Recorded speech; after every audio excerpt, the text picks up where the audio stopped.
Hallo meine lieben Freunde, hier ist wieder Michael Grant mit Klartext. Zu Beginn möchte ich euch über einen Kommentar aufmerksam machen. Ihr wisst ja, ich lese jeden Kommentar, ich kann nicht jeden einzelnen beantworten. Deshalb suche ich mir manche Kommentare raus und beantworte sie in den Videos. Also vielen Dank für eure Kommentare. Ein Kommentar hat mir geschrieben, er schätzt zwar meine Arbeit und ich sage immer, ich bin objektiv, aber wenn er meine Videos ansieht, dann hat er den Eindruck, als würde ich Hitler verherrlichen und die Massenmorde, die Deutsche begangen haben, gar nicht erwähnen. Ja, das stimmt, absolut, stimmt. Ich verherrliche aber Hitler nicht, aber ich erwähne nicht die Massenmorde der Deutschen, weil dieser Herr, der diesen Kommentar gelesen hat, hat keines meiner Videos gesehen, wie meine Buchreihe überhaupt entstanden ist. Es sind 3 Videos, Interviews, die ich gegeben habe, die seht ihr im Archiv. Dort wiederhole ich es immer und immer wieder. Ich stelle die Geschichte richtig. Wir werden jeden Tag bombardiert mit Falschmeldungen über unsere Geschichte. Die möchte ich nicht wiederholen, weil die gibt es ja jeden Tag, in jedem Medium, in jeder Zeitung, in jedem Fernseher. Warum soll ich das nochmal nachbeten? Nein, ich gebe einfach den Counterpart, die andere Seite dazu. Das ist dann nicht einseitig, sondern die andere Seite seht ihr ja jeden Tag, hier wird damit Gehirn gewaschen und ich gebe den Counterpart. Ich hoffe, der Herr hat es verstanden. Und weitere Kommentare, die ich gelesen habe, haben mich gebeten, dass ich endlich mal etwas zur SS sagen soll. Ein heikles Thema, aber ich werde versuchen, es historisch aufzuklären, und zwar in 3 verschiedenen Videos. Heute beschäftige ich mich mit der allgemeinen SS. Ebenso wie die SA war die SS eine der 7 Gliederungen oder Formationen der NS-Partei, die in dem Gesetz zur Sicherung der Einheit von Partei und Staat genannt sind. Die SS hatte jedoch gegenüber den anderen Gliederungen eine gehobene Stellung. Über Geschichte, Organisation und die öffentlich bekannt gegebenen Funktionen der SS bestehen keine Meinungsverschiedenheiten. Sie wurden mit Genehmigung der SS und der Partei in zahlreichen Veröffentlichungen wiedergegeben, und zwar in offiziellen Veröffentlichungen der NS-Partei selbst sowie in Büchern, Druckschriften und Reden von SS-Funktionären und Regierungsbeamten. Also es ist kein Geheimnis, wer die SS war und was sie gemacht hat.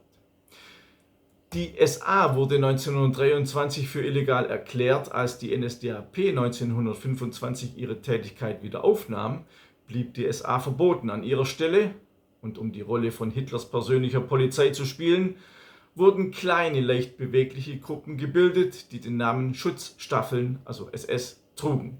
Dies war der Ursprung der SS im Jahre 1925. Nach Aufhebung des SA-Verbots im Jahre 1926 spielte die SS für die nächsten paar Jahre keine bedeutende Rolle. Sie existierte aber weiter als Organisation innerhalb der SA, jedoch unter ihrem eigenen Führer, dem Reichsführer SS. 1929 sollte die SS reanimiert werden, wie der SS-Standartenführer und Herausgeber der SS-Zeitschrift Das Schwarze Korps, Gunter de Alcuin, erläuterte. Ich zitiere: Am 6. Januar 1929 ernannte dann Adolf Hitler seinen bereits in langen Jahren bewährten Kameraden Heinrich Himmler zum Reichsführer SS. Heinrich Himmler übernahm damit die ganzen damals 280 Mann zählenden Schutzstaffeln mit dem ausdrücklichen und besonderen Auftrage des Führers, aus dieser Organisation eine in jedem Falle verlässliche Truppe, eine Elitetruppe der Partei zu formen.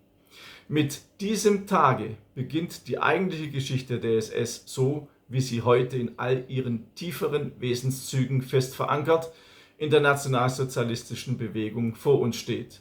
Denn die SS und ihre Reichsführer Heinrich Himmler, ihr erster SS-Mann, sie sind beide unzertrennlich geworden im Laufe dieser kampferfüllten Jahre. Zitat Ende. In Durchführung von Hitlers Auftrag begann Himmler, aus dieser kleinen Gruppe von Männern eine Eliteorganisation zu schaffen. Sie bestand, um die Worte Gunter de Alcuins zu gebrauchen, aus den, ich zitiere, körperlich besten, zuverlässigsten, treuesten Männern. Zitat Ende. De Alcuin weiter. Zitat: Als Als endlich der Tag der Machtergreifung gekommen war, waren es 52.000 SS-Männer, die in ihrem Geiste die Revolution mit vorantrugen, hineinmarschierten in den neuen Staat, den sie nun überall in ihren Standorten und Positionen in Beruf und Dienst und allen notwendigen Aufgaben begannen mitgestalten zu helfen. Zitat Ende. Im Organisationsbuch der NSDAP sind die Aufgaben der SS so beschrieben, ich zitiere Aufgaben: Die ursprüngliche und vornehmste Aufgabe der SS ist es, für den Schutz des Führers zu sorgen. Durch den Auftrag des Führers ist das Aufgabengebiet der SS dahin erweitert worden, das Reich im Innern zu sichern. Zitat Ende.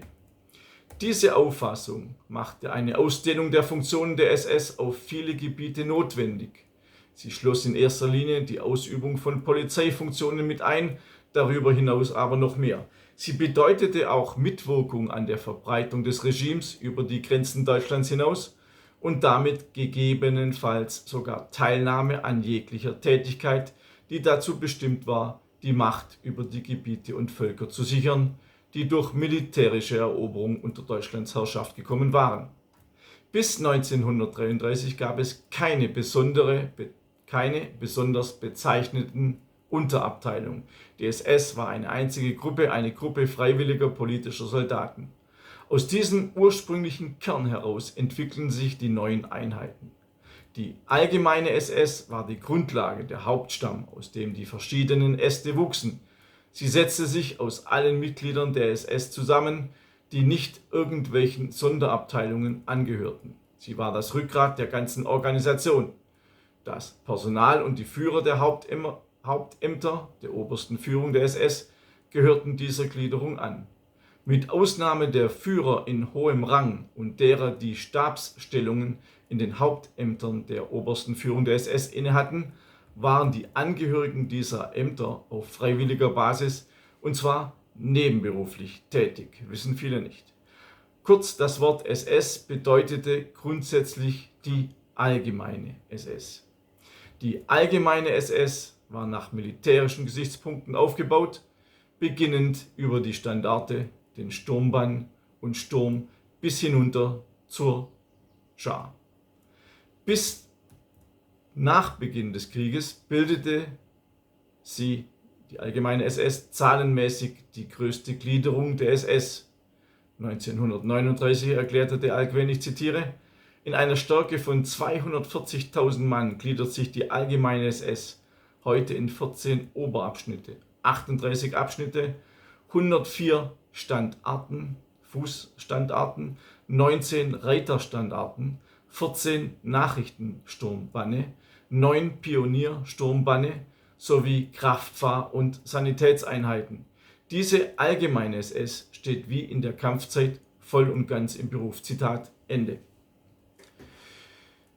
Ich werde jetzt an dieser Stelle nicht auf die Gräueltaten eingehen, die man der SS zugewiesen hat, beziehungsweise die SS begangen hat. Dazu, wie gesagt, gibt es hunderte, tausende andere Bücher. Ich möchte nur historisch erklären die Formationen der SS.